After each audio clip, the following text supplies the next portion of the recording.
Welcome to my channel Alane Signal. The final bell rang across the academy, echoing through steel corridors and reinforced glass halls. Students poured out in clusters, laughing, arguing, whispering secrets in languages from a dozen star systems. It looked like any other school day on any other colony world.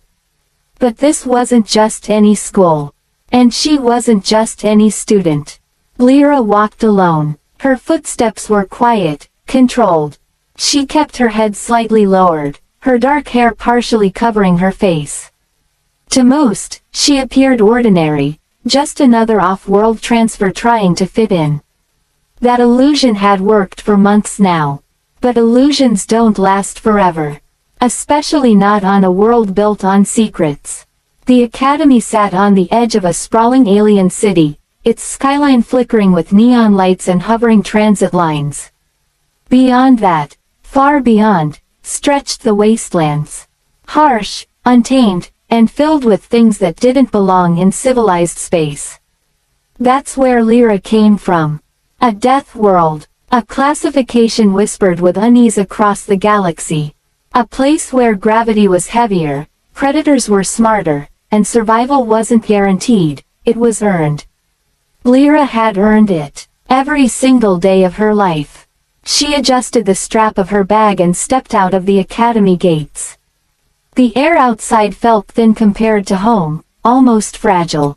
Her senses automatically scanned her surroundings, movement, sound, temperature shifts. It was instinct, not thought. And something felt wrong. She slowed slightly, just enough to notice. 3 figures across the street. 2 still, 2 focused, watching her. Lira didn't react outwardly. Instead, she kept walking, turning down a side path that led away from the main roads. Students rarely used it. It cut through an older part of the city where buildings leaned at odd angles and the lights flickered more than they shined. Perfect. If they were following her, this would confirm it. Her pulse remained steady. Behind her, footsteps echoed. Not trying to hide anymore. Good. She turned another corner, deeper into the abandoned district. The hum of the city faded, replaced by silence broken only by distant mechanical groans. Then, stop. The voice was sharp, commanding. Lira stopped. Slowly, she turned around. 3 hunters stood in the narrow alleyway. Their armor was sleek and dark, marked with faint glowing lines that pulsed like a heartbeat. Each carried advanced weaponry, far beyond what civilians could access. Not amateurs, professionals. Hand it over, the tallest one said. Lira tilted her head slightly. I think you have the wrong person. The hunter chuckled. No, we don't. Another stepped forward, activating a scanning device. It emitted a soft hum as it swept over her. Confirmed, he said. Genetic markers match. She's from the death world. A pause. Then the first hunter smiled beneath his helmet. Lucky day. Lira's expression didn't change. Inside, something cold settled into place. So, she said quietly, you've been watching me. For weeks, one replied. Waiting for the right moment. And now you think you have it. We know we do. Lira exhaled slowly. That was their mistake. You shouldn't have followed me here, she said. The hunters exchanged amused glances. Oh, one mocked. And why is that? For a moment, nothing happened. Then, Lira moved. It wasn't fast in the way machines calculate speed. It was something else. Something fluid. Something precise. The nearest hunter barely had time to raise his weapon before Lira closed the distance. Her hand struck his wrist with pinpoint accuracy. The weapon clattered to the ground as his arm went numb. A second strike to his chest.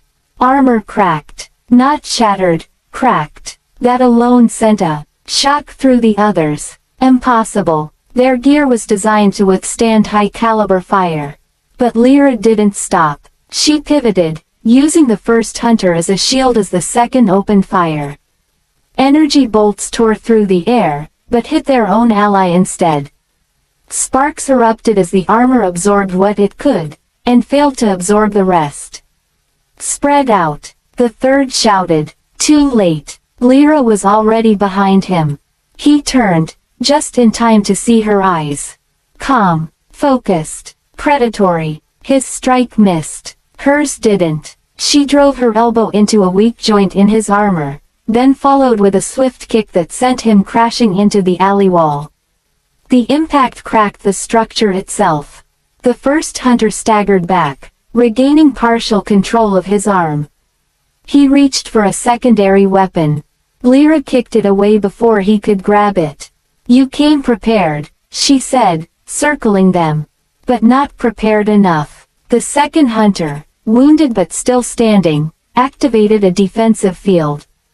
A shimmering barrier flickered around him. Doesn't matter, he growled. You're still outnumbered. Lira tilted her head again. Am I? There was a pause. A subtle shift in the air. The hunters hesitated. That hesitation cost them everything. Lira moved again, but this time, it was different. Faster, stronger, unrestrained. She slipped past the barrier before it could fully stabilize, striking precise points that overloaded its emitters. The shield collapsed in a burst of light. The second hunter went down. Hard. The third tried to retreat, activating a distress signal. No signal left the alley. He froze. What? Lira stepped forward. I told you, she said softly. You shouldn't have followed me here. The first hunter, now desperate, lunged at her with a blade. It was advanced, monomolecular edge, capable of cutting through nearly anything. Nearly. Lira caught his wrist. Stopped it. Just stopped it. For a second, the hunter couldn't comprehend what was happening. Then she tightened her grip. The blade fell from his hand. So did he. Silence returned to the alley. 3 hunters. None standing. None moving. Lira stood still for a moment, listening. Always listening. No reinforcements. No witnesses. Good. She crouched beside the nearest one, examining the insignia on his armor. It was unfamiliar, but the design was precise. Organized. This wasn't random. They had been sent, which meant more would come. Lira sighed softly. She had hoped to avoid this. To stay hidden. To just be a student for a while. But that was over now. She stood, adjusting her bag again as if nothing had happened. Behind her, the alley remained silent. No one saw, no one heard, and no one would find them, at least, not in any recognizable way. Lira stepped back toward the main street, blending once again into the flow of the city. By the time she reached the brighter districts, she looked exactly as she had before. Ordinary, unremarkable, invisible, but her mind was already working. They knew what she was. Which meant they knew where she came from. And if they knew that, they would keep coming. Back at the academy, students were already preparing for the next day. Assignments, conversations, routines, all continuing as if nothing had changed. But something had. High above the city, in a concealed observation vessel, a figure watched the alley through a series of holographic displays. The footage replayed, again, and again. Each time, the outcome was the same. Total loss. The figure leaned back, silent for a long moment. Then, send a report, they said calmly. Confirm engagement failure. A pause. And escalate containment protocols. The assistant hesitated. You believe she's a threat? The figure's gaze remained fixed on the final frame of the footage, Lira standing alone, untouched. No, they said quietly. I believe she's a warning.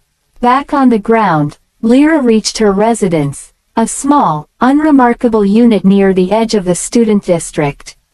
She stepped inside, locking the door behind her.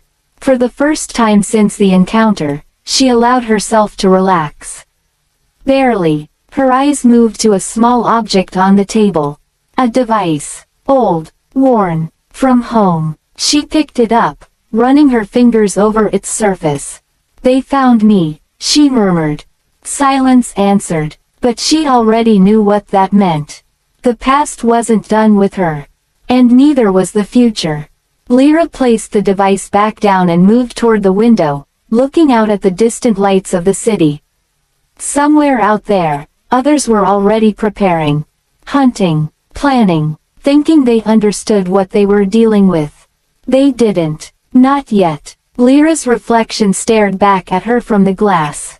Calm, controlled, dangerous. Let them come, she whispered. Because next time, she wouldn't hold back. And just like today, the hunters wouldn't make it out. Thank you for listening. Subscribe for more cinematic science fiction stories.